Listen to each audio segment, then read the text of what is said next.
श्री संदीप दिवाकर जोशी, श्री दादाराव यादवराव केचे, श्री रणजितसिंह विजयसिंह मोहिते पाटील, श्री संजय किशनराव केनेकर या सन्माननीय सदस्यांना निरोप देण्यासंबंधीच्या बाब आता घेण्यात येत आहे।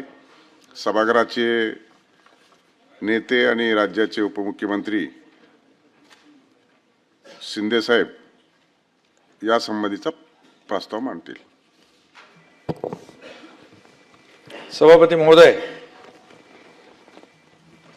आज आपण नाव घेतल्याप्रमाणे 9 सदस्य निवृत्त होत आहेत। विधान परिषदेमध्ये अनेक विषयांवर साधक बाधक चर्चा होतात। कधी कधी सत्ताधारी आणि विरोधकांमध्ये आरोप प्रत्यारोप देखील होतात। पण आज आपण सगळे एका हळव्या वळणावर उभे आहोत। आज या सभागृहातले 9 सदस्य निवृत्त होत आहेत।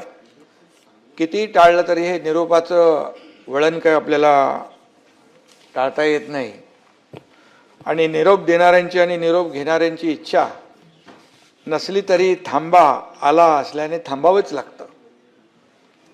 मग तो प्रवास असो किंवा विधिमंडळाचा सहवास असो, ज्याचा थांबा आला त्याला थांबावेच लागतं। आणि सध्या चैत्र नवरात्रोत्सव आहे। या नवरात्र या वरिष्ठ सभागृहातील 9 सदस्यांना आज आपण निरोप देत आहोत। त्यामध्ये उद्धव ठाकरे साहेब आहेत, डॉक्टर नीलमताई गोरे आहेत, अमोल मिटकरी आहेत, शशिकांतराव शिंदे आहेत, रणजितसिंह मोहिते पाटील आहेत, राजेश राठोड आहेत, संदीप जोशी आहेत, दादाराव केचे आणि संजय केनेकर आहेत। हे आपले 9 सहकारी कार्यकाळ पूर्ण झाल्याने आज निवृत्त होत आहेत। गेल्याच आठवड्यामध्ये राज्यसभेतील काही सदस्यांच्या निरोप समारंभात या देशाचे लोकप्रिय प्रधानमंत्री नरेंद्र मोदीजी यांनी भाषणात सांगितलं, ते म्हणाले, राजकारणात पूर्णविराम कधीच नसतो।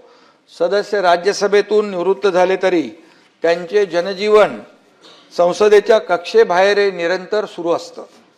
त्याच धर्तीवर आज विधान परिषदेतून निवृत्त होणाऱ्या सदस्यांचं कार्य यापुढेही निरंतर सुरू राहील याची मला खात्री आहे। आणि यापैकी काही सदस्य पुन्हा सभागृहात येतील, त्यासाठी देखील मी शुभेच्छा देतो। राज्याचे माजी मुख्यमंत्री आणि या सदनाचे सदस्य उद्धव ठाकरे साहेब हे आज विधान परिषदेचा निरोप घेत आहेत। त्यांना निरोगी दीर्घायुष्य लाभो अशा मनापासून शुभेच्छा देतो। तसेच त्यांना पुढील राजकीय वाटचालीसाठी देखील खूप खूप शुभेच्छा देतो। आमच्या शिवसेनेच्या फायर ब्रँड नेत्या नीलमताई गोरे आज निवृत्त होत आहेत। नीलमताई सलग 24 वर्ष या सभागृहात आहेत। रासू गवई साहेब सर्वाधिक सलग 30 वर्ष या सभागृहाचे सदस्य होते। त्यानंतर 24 वर्ष झाले तुम्हाला सदस्य राहण्याचा मान विस पागे यांच्याकडे आहे। त्या विक्रमाची नीलमताईंनी बरोबरी केली आहे। एक महिला म्हणून उपसभापती पदावर सर्वाधिक काळ राहण्याचा विक्रमी ताईंच्या नावावरच आहे। उपसभापती म्हणून अत्यंत कणखरपणे शिस्तबद्ध काम करून नीलमताईंनी या वरिष्ठ सभागृहाचा सन्मान वाढवलेला आहे, डेकोरम वाढवलेला आहे, याचं पावित्र्य वाढवलेलं आहे, लौकिक वाढवलेला आहे। उपसभापती म्हणून काम करताना आपण त्यांना पाहिलंय, ताईंचा तोल कधी जात नाही, त्या कधी विचलित होत नाहीत, त्यांच्या चेहऱ्यावरची शांतता कधी ढळत नाही आणि कोण बोललं तर सोडत नाही म्हणाले। ताईंचं काम बोलतं, ताईंचं लिखाण देखील चांगलं आहे, भक्कम आहे, त्यांची वैचारिक बैठक पक्की आहे, त्यांची भूमिका कायम स्पष्ट असते। चांगल्याला चांगलं आणि वाईटाला वाईट म्हणण्यास त्या घाबरत नाहीत। कालच ताईंनी घेतलेल्या एका निर्णयामुळे देखील त्यांची प्रचिती पुन्हा आली आहे। नीलमताईंचा पिंड सामाजिक चळवळीतून घडला आहे। अरे सामाजिक चळवळीतून घडलाय, चांगल्याला चांगलं म्हणणं। आणि तुम्ही काय सोन्याचं चमचा तोंडात घेऊन जन्माला आलेलं नाहीत, सर्वसामान्य म्हणून आपण पुढे आलात आणि म्हणून संघर्षातून आपलं नेतृत्व आपण उभं केलेलं आहे. ताई आमच्या लढवय्या आहेत, शिवसेनेच्या रणरागिणी आहेत. बाळासाहेब म्हणायचे शिवसेनेच्या रणरागिणी आपल्या महिला आघाडीला. सभापतीपद रिक्त असताना प्रभारी सभापती म्हणून त्यांनी प्रभावी काम केलं. या सभागृहाची व महाराष्ट्र विधिमंडळाची उच्च परंपरा अबाधित राहील याची त्यांनी कायम जाणीव ठेवली. उपसभापती पदावरून काम करताना त्यांनी नेहमी सत्याची न्यायाची बाजू धरली. ताई, काही लोकांना तुमचा स्पष्ट व परखडपणा आवडला नसेलही, पण अशा लोकांची तुम्ही पर्वा न करता आपण आपलं आसनावर बसल्यानंतर जे काही सत्य आहे त्याच्या बाजूने आपण राहिलात. आणि नीलमताईंच्याकडं गेलो आपण खाली की ते पाहुणचार करण्यात देखील काही कमी नाही. पुण्याच्या असल्यामुळे भाकरवडी खायला देणार म्हणजे देणार. अनेक लोकांना त्याचा अनुभव आहे. त्यामुळे नीलमताई यांच्याकडे पुणेरी पाटीऐवजी भाकरवडीची वाटी नेहमी दिसते. म्हणतात पुणे तिथं काय गुन्हा, पण नीलमताईंना कळलं आता पुढचं स्टेशन आहे ठाणं.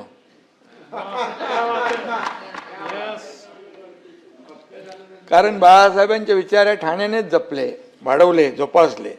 नीलमताईबद्दल सांगायचं म्हटलं तर सभापती महोदय, जिजाईची शिकवण, रमाईची आठवण, शोभून दिसली सावित्रीची लेख, कामात ठरल्या नंबर 1. आणि म्हणून नेतृत्व ज्यांच्या ठाई ठाई आगे बढो नीलमताई. ताई, तुमच्या हातून उत्तम कार्य घडत राहो अशा तुम्हाला मनापासून मी शुभेच्छा देतो.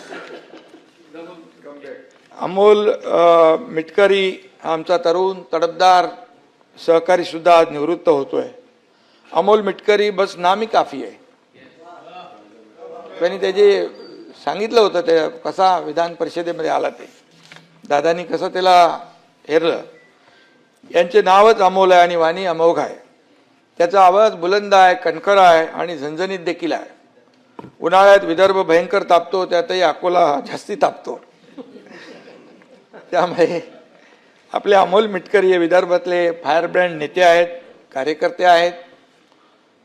एक कडवा कार्यकर्ता आहे. अजितदादांच्या निधनानंतर मिटकरींचं एक हळवं रूपही आपण पाहिलं.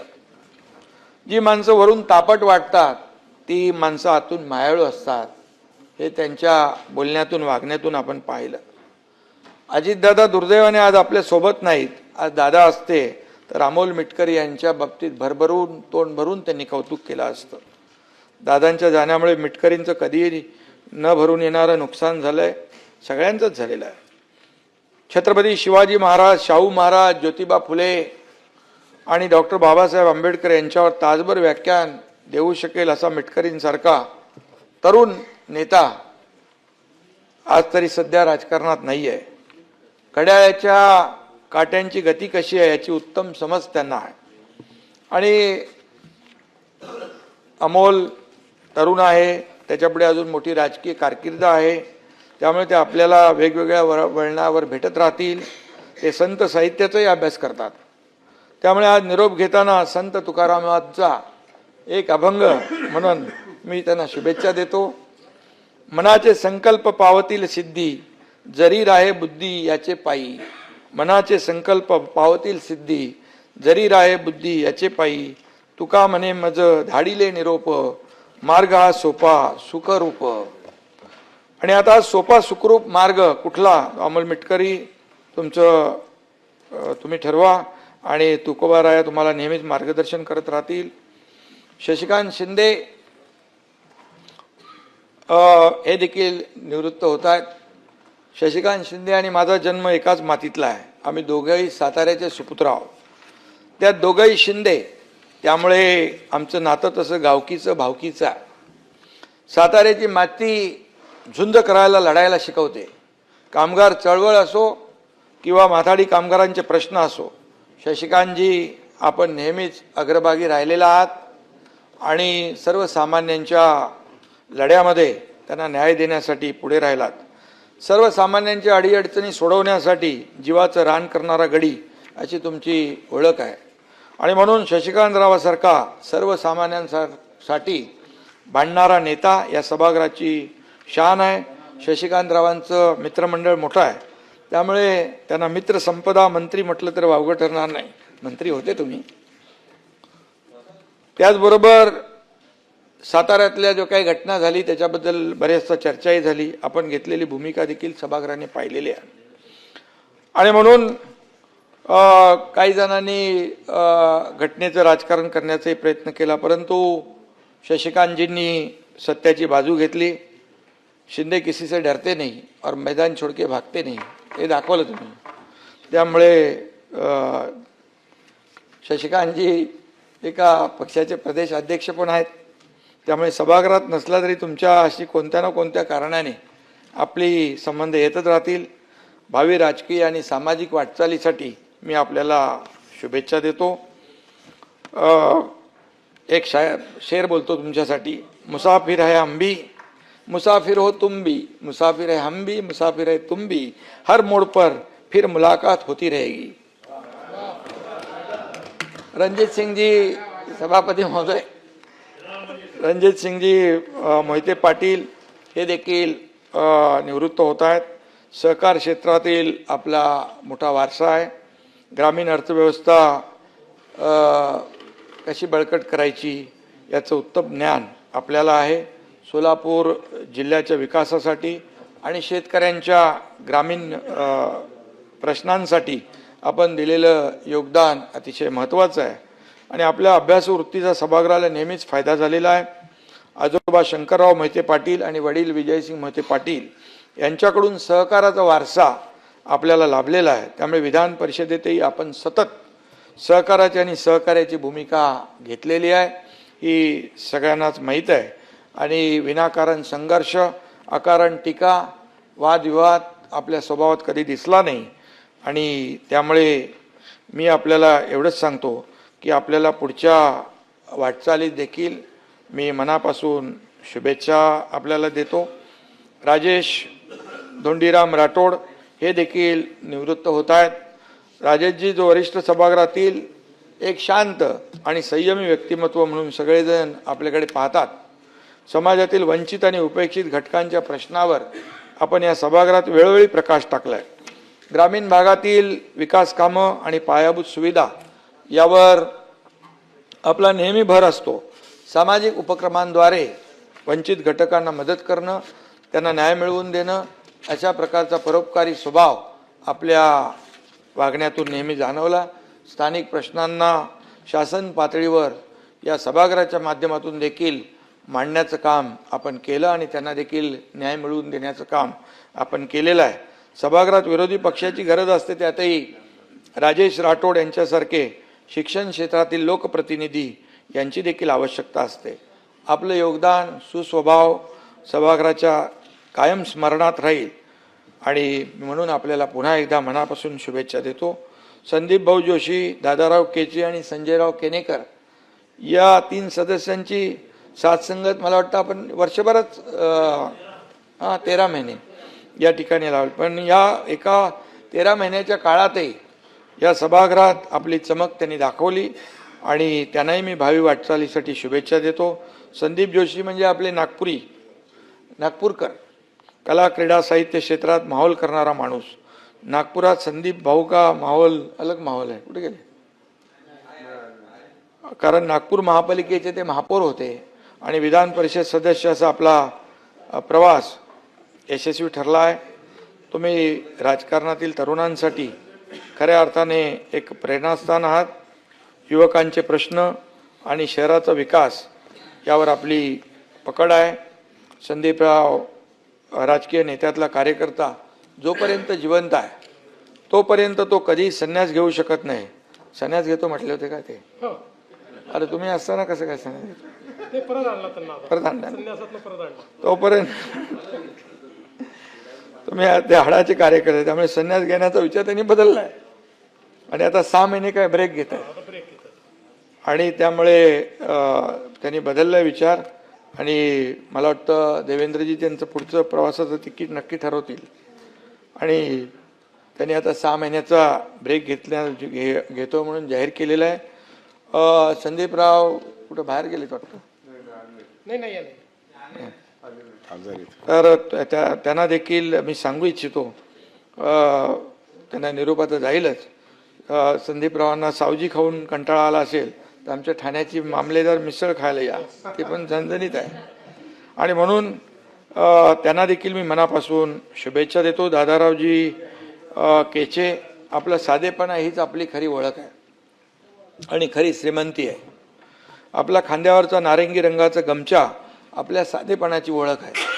आणि म्हणून आपल्या मतदारसंघातल्या जनतेशी असलेली जी काही नाळ आपली आहे, सर्वसामान्यांशी जे काही संबंध आहेत ते जोपासलेत आपण, आणि जी काही बांधिलकी सर्वसामान्यांशी आपण जोपासलेली आहे ती खऱ्या अर्थाने वाखाणण्यासारखी आहे. तळागाळातल्या कार्यकर्त्याला न्याय देण्याची जी काय भूमिका आणि भावना आपण या ठिकाणी मांडलेली आहे, या सभागृहाच्या माध्यमातून देखील आपण अनेक वेळा सर्वसामान्य गोरगरिबांना न्याय देण्यासाठी त्यांचे प्रश्न या ठिकाणी हिरिरीने मांडताना आपण पाहिलेलं आहे.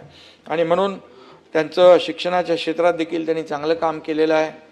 दादाराव यांना पुढील राजकीय वाटचालीस देखील मी मनापासून शुभेच्छा देतो. आता संजय किसनराव केनेकर, मराठवाड्याच्या मातीतून आलेले एक धडाडीचं नेतृत्व आहे. सभापती महोदय, संभाजीनगरचे माजी उपमहापौर म्हणून आपण लोकांचे प्रश्न सोडवलेत.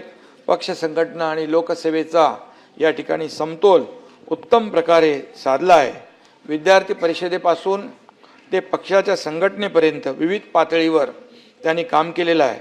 म्हाडाचे अध्यक्ष म्हणून देखील काम केलं. आणि म्हणून त्यांच्या परिचय वाचताना अभिनयाची आवड आहे असं त्यामध्ये म्हटलंय. संजयराव ज्याला अभिनय करता येतो त्याला राजकारणात देखील चांगला स्कोप असतो हे अनेकांना माहीत आहे. गमतीचा भाग सोडा, आज ते परिषदेचा निरोप घेत असले तरी त्यांची भावी राजकीय वाटचाल भरभराटीची असेल अशा प्रकारचा विश्वास या ठिकाणी मी व्यक्त करतो.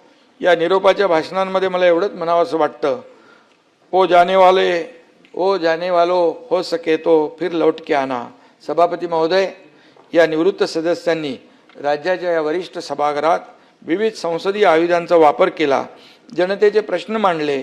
महाराष्ट्राचं हे वरिष्ठ सभागृह जे आहे हे खऱ्या अर्थानं वरिष्ठ आहे. त्याचा नावलौकिक उंचावण्यासाठी या जी काही कामगिरी या सर्व सदस्यांनी केलेली आहे याची दखल विधिमंडळाच्या कामकाजाच्या रूपाने इतिहास म्हणून नक्कीच घेईल. आणि येणाऱ्या पिढ्यांना या कामकाजाच्या नोंदीतून अभ्यासही करता येईल, त्यातून प्रेरणा घेता येईल असा मला विश्वास या ठिकाणी वाटतोय. पुन्हा एकदा मी या सर्वांना शुभेच्छा देत असताना जाता जाता एवढंच सांगतो, सहवास सुटला म्हणून सोबत सुटत नाही, सहवास सुटला म्हणून सोबत सुटत नाही. नुसता निरोप दिल्याने नातं तुटत नाही. निरोपाचा क्षण नाही, शुभेच्छांचा सण आहे. आणि म्हणून निरोपाचा क्षण नाही, शुभेच्छांचा सण आहे. तुमच्या भेटीसाठी पुन्हा आतुर हे मन आहे. आणि म्हणून या बाबतीमध्ये एवढंच सांगतो, काही जणांची भेट सगळ्यांसाठी रे बाबा.